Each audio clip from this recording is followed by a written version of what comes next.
Lesson 14. The letter Ray. Use this letter in some simple words and sentences. درس 14. حرف ری. استفاده آن در چند کلمه و جمله های ساده.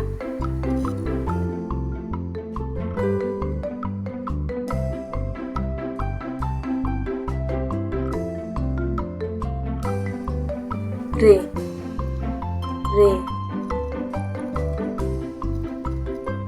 روبا روبا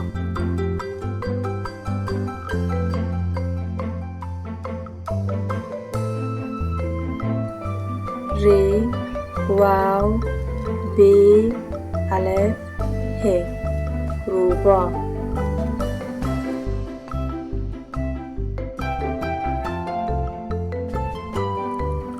ری رنگ رنگ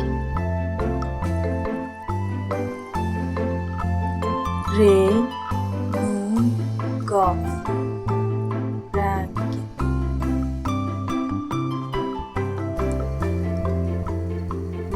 ری ریحان ریحان ری یا هی الف نون ریحان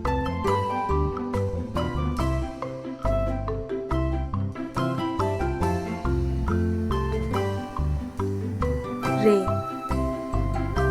ری روشن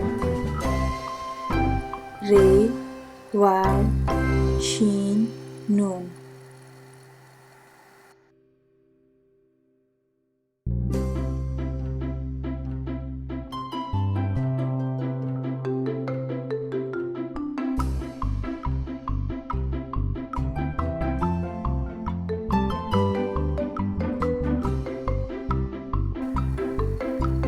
ری ری سبز سبز رنگ است سبز سبز رنگ است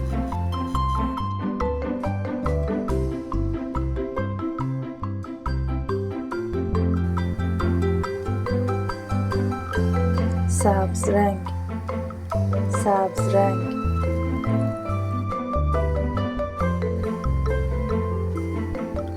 ری ری رازق آرد آورد رازق آرد آورد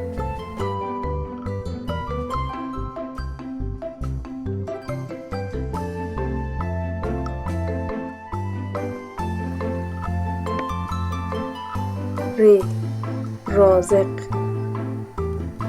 ری آرد آرد الف مد ری دال آرد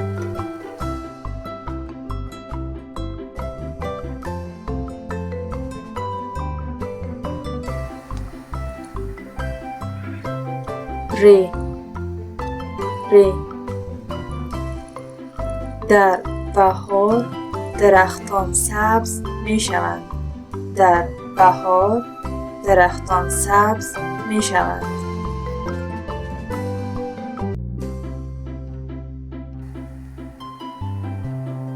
بهار بهار بی هی الف ری بهار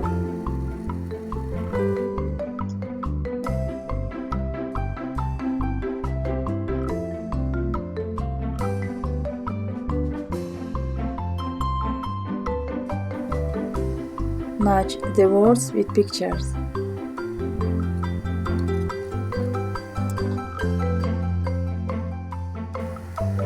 روبا روشن رنگ